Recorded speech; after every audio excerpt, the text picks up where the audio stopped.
মায়ের মন্দিরে কেন আসে লোকেরা? মায়ের কাছে অনেক কিছু পেয়েছি, মায়ের কাছে আশীর্বাদের জন্য আসে লোকেরা, আর অনেক অনেক কিছু পেয়েছি এখান থেকে। আর এই অঞ্চলের লোকেরা আমাকে অনেক স্নেহ দিয়েছে। আর মার ডাকা না থাকলে আসতে পারি না। মা ডেকেছে, এসছি, আর আশীর্বাদ করেছে। আর সবাইয়ের জন্য বাচ্চাদের ভালো পড়াশোনা, ওদের স্বাস্থ্য, সবাইয়ের উন্নয়ন, এইটাই কামনা করি।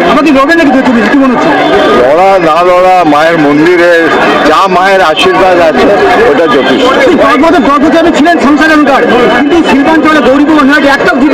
এখানটা পলিটিক্সের কথা তো বলা নাই, এটা সব মায়ের কাছে সব আশীর্বাদ চেয়েছি যে সবাইয়ের জন্য অ্যাক্রস পলিটিক্যাল পার্টি সবাই ভালো থাকুক, সবাই সুস্থ থাকুক। অনেক অনেক স্নেহ পেয়েছি এই জায়গা থেকে। আমি যত স্নেহ পেয়েছি আমার মনে হচ্ছে আমি বাড়ি ফিরে এসেছি। অনেকদিন আসিনি, আর খুবই ভালো লাগছে। আর মায়ের মন্দিরের আসার পরে আর কিছু বলার দরকার। আমি রাজকরণের জন্য আসিনি, আমার পলিটিক্স অন্য ভাবে, এরা সবাই জানে।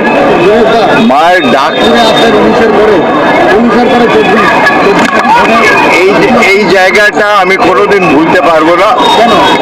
কেন কি লোকেদের এত স্নেহ আর সব জায়গায় এত রেসপেক্ট আমি পেয়েছি। সব বাড়ির লোকেরা ভাবে আমি ওদের বাড়ির লোক, আমিও তাই ভাবি।